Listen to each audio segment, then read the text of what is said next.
tad atrodamies mazā Baltezera krastā, dzīvojamais un atpūtas komplekss Čiekurkrasts, kas tiek saucts arī par zem komerces nosaukumu Pērle.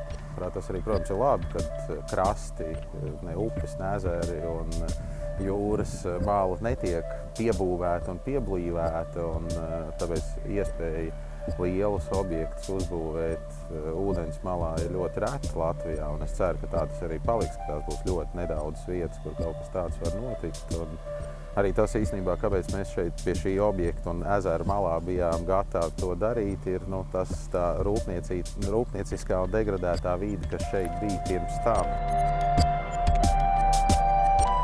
Nav atšķirība, vai ir ūdens mala, pilsēta vai lauku teritorija.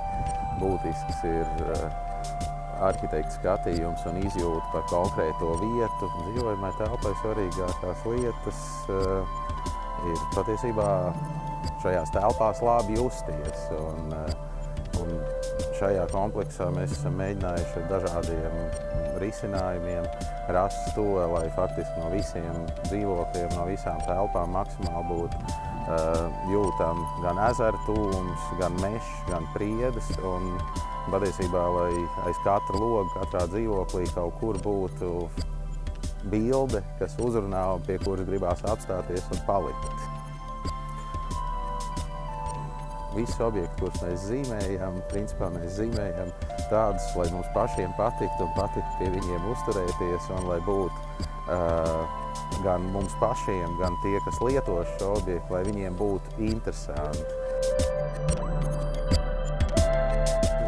Atzinības iegūšana MIPIMā un arī pēc tam, kad iekļūst starp 40 zem 40 2009. Gadā Eiropas jaunajiem arhitektiem palīdzēja pārliecinošāk pārliecināt pasūtītāju par to, kad ir nepieciešams mūs klausīt, radīt ēkas arhitektūru un tā tālāk bez kaut kāda arhitekta ego, faktiski nav iespējams, jo tad jau veidojas tikai kaut kāda tītveida izstrādājuma.